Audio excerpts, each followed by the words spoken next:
You have found our fortress. You have returned my daughter. Hi, this is Tim Weaver from CMVG, and I'm here with Andy Kelly. How you doing, Andy? Hello, good. So you've been reviewing Dawnguard over the last few days. Been playing it madly. What do you make of it? I think it's been 8 months since Skyrim came out, so it's been a long time in the making. But they have done a great job giving us a piece of DLC that's really big and worthy. So how big is big? It plugs a lot of new locations into the existing Skyrim map. The three major ones are there's 2 castles for each of the game's 2 factions, the Vampire Hunters and the Vampires, and there's a new plane of oblivion called the Soul Cairn, which is this sort of new otherworldly, visually striking area. But it adds a lot of new dungeons dotted around the map, and you'll be travelling over Skyrim quite a bit during the main quest. Okay, so it's not just that either, is there? There's lots of they've made tweaks as well elsewhere. They've got a new legendary dragon and a skelly horse. Tell us about the skelly horse. Yeah, there's a new unique mount in it. There was only a couple of them in vanilla Skyrim. They've got a new spectral horse, which you can find in the Soul Cairn and bring back to Skyrim. So it's not just a new quest line. Dragon bone weapons as well. Yeah, that's right. You can now craft weapons from all those dragon bones that you've been piling up in your chest in your house. But they've added a bunch of new stuff. There's like crafting of arrows now, and there's a crossbow in it, which is the preferred weapon of the Dawnguard Vampire Hunters.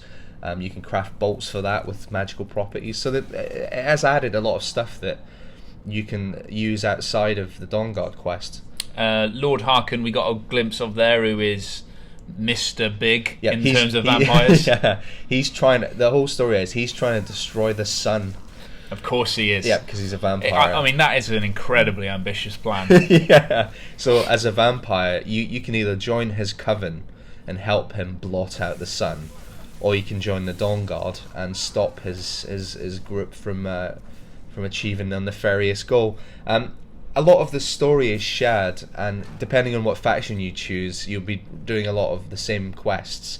The difference is, as a vampire, you get to transform into a vampire lord, which is an alternate demonic form that gives you all these insane powers. So you can fly, and you can turn into mist, and you get your own like skill tree. So being with the Dawnguard, the advantage is you can summon up an armored troll to help you in battle. But I think compared to turning into a vampire lord, I think you're gonna have the most fun in this if you be evil. So you think turning into a vampire is a lot more compelling than hunting them? Yeah, and I think the characters are more interesting. That you can see this is Castle Volkir, and there's lots. All the vampires, there's a lot. They're all by nature evil, so the more interesting characters are always like betraying each other and stuff, whereas the Dawnguard are all a bit righteous and do-gooders. So I mean, it depends on if you're role-playing. If your Skyrim character's a good guy, he'll be with the Dawnguard, but it's a lot more fun being a vampire, I think. And it also adds a skill tree for werewolves as well. So if you're already a werewolf, with the companion quest line from Skyrim, you've now got your own set of skills and perks. Okay, so 1,600 Microsoft points, exclusive for 30 days, then 13 quid on PSN. No price for PC yet. Yeah. Is it worth it? Do you think people get their money's worth out of this? Yeah, I think it adds a pretty massive quest, and there's a lot of alternate paths, replay value if you want to be Dawnguard or Vampire.